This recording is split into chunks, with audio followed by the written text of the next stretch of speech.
আমাদের সঙ্গে এই মুহূর্তে রয়েছেন সুস্মিতা দেব।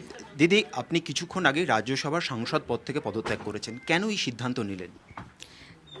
যে দল থেকে আমাকে রাজ্যসভার সিটটা দিয়েছিল, প্রথম যখন সেই দলটা ছেড়েছি তো রাজ্যসভা সিটটাও ছাড়া উচিত। সো আপনার প্রশ্নের উত্তর হলো, দল ছেড়েছি আর যে দল থেকে রাজ্যসভার আসনটা দিয়েছে এটা ছাড়বো না, এটা কি হয় রাজনীতিতে? কেন এই সময়টা বেছে নিলেন নির্বাচনের পর, যখন তৃণমূল কংগ্রেস সম্পূর্ণভাবে ছন্নছাড়া?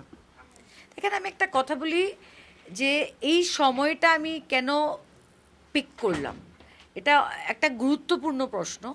কিন্তু পলিটিক্স কিন্তু ঘন্টায় ঘন্টায় পরিবর্তন হয়। আজকে যে সিচুয়েশনটা সেটা কালকে থাকবে কিনা কেউ বলতে পারে না। কিন্তু আমার সিচুয়েশনটা বাকিদের সঙ্গে তুলনা হয় না, কারণ আমি আসামের, আমার রাজনীতিটা আসামের, এটা আপনি মানছেন তো?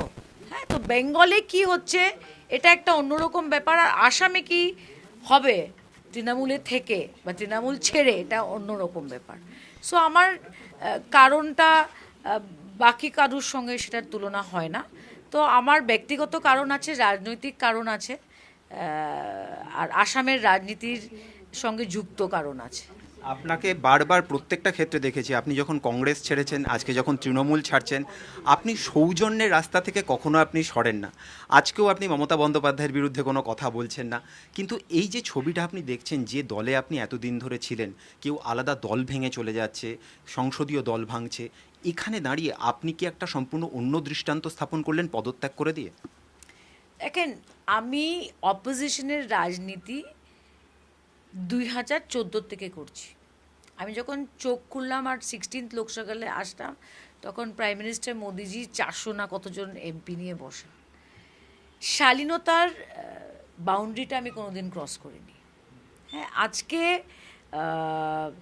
মোদিজি হোক বা স্টালিনজি হোক বা মমতা বন্দ্যোপাধ্যায় হোক, কারুর কিন্তু আমার কাছ থেকে সার্টিফিকেট চাই না। আমি ভালো বললেই কি আর আমি খারাপ কি বললে কি, রাজনীতিতে আমার কাজ ভালো কিনা, আমার ছবি ভালো কিনা, হ্যাঁ, আমাকে ভবিষ্যতে আমি পলিটিক্স করতে পারবো কিনা, সেই সিদ্ধান্ত কিন্তু আমি নেই না, একটা পাবলিক নেয়। আর রেজাল্ট তো আসামেও এসে গেছে আর বেঙ্গলেও এসে গেছে, ঠিক আছে তো? সো পাবলিক উইল ডিসাইড যে মমতাদির ভবিষ্য কী, অভিষেক বন্দ্যোপাধ্যায়ের ভবিষ্য কী, বা আমার ভবিষ্য কী। সো আমি এত বড় রাজনীতিবিদ হয়নি যে আমি আমার থেকে বড় লিডারদেরকে নিয়ে সমালোচনা করব বা অশ্লীলভাবে কথাবার্তা বলবো। মানে এটা হয়েছে বেঙ্গলের পলিটিক্সে, কিন্তু খারাপ লাগে সেটা দেখলে? খারাপ লাগে। একটা বাউন্ডারি ক্রস করা উচিত না। বিরোধিতা করার অধিকার গণতান্ত্রিক দেশে আছে।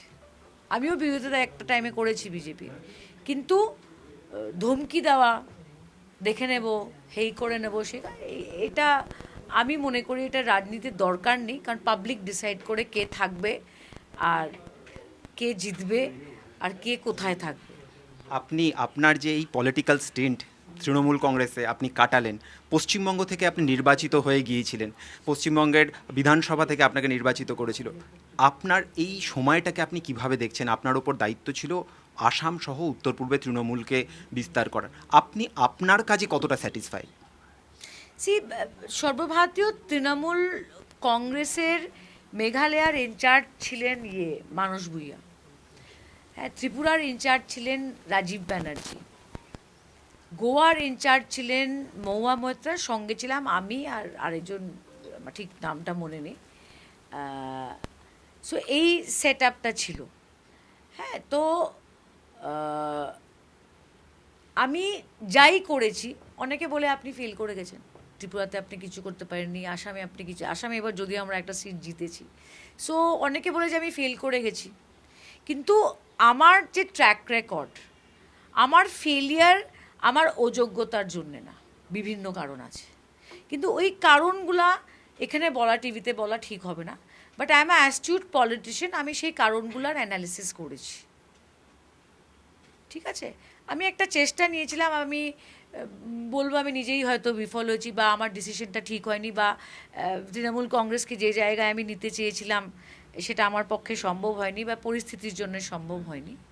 And it is very simple. আমি তো আসামে কংগ্রেসে ছিলাম, আমি তরুণ গগৈ সরকার দেখেছি, আমি সোনোয়ালজির সরকার দেখেছি, আমি ডক্টর হেমন্ত বিশ্ব শর্মার সরকার দেখেছি, এবং আমার বাবাও কংগ্রেসে অনেক বড় মন্ত্রী ছিলেন। তো আমি তুলনা করতে পেরেছি কে কতটুকু কাজ করেছে। আর কাজ করছি ভালো। সি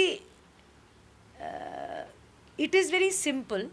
আমাকে না, আপনি জাস্ট গুগল করে শিলচর বা বরাকের যে কোনো একজনকে একটা নাম্বার ডায়াল করে দেখবেন, পাবলিককে জিজ্ঞেস করবেন কি ছিল আর এখন কি হয়েছে। মানছেন ভালো কাজ। ইয়েস। সো অনেকে বলে ও আইডিওলজি বদলানো, হেই সেই। মাই আমার আমার রাজনৈতিক ধর্ম হলো কাজ। My religion is work. It's as simple as that. আর I am very clear that আমার 2-3 দিন সময় লাগে। আই উইল চাই পরবর্তীতে যা ডিসিশন আমি আপনাদের জানাবো। বিজেপি নিলে যাবেন? সি আইল টেল ইউ সামথিং। একটা পলিটিশিয়ানের সবচেয়ে বড় উইকনেস হলো speculation. So don't ask me two speculate. পরিষ্কারভাবে পরবর্তী পদক্ষেপ কী হবে তা তিনি জানালেন না, কিন্তু স্পষ্টভাবে বুঝিয়ে দিলেন যে তার এই মুহূর্তের ভাবনা চিন্তা কী। নয়াদিল্লি থেকে ক্যামেরায় অনুদীপ শর্মার সঙ্গে জ্যোতির্ময় কর্মকার, TV9 বাংলা।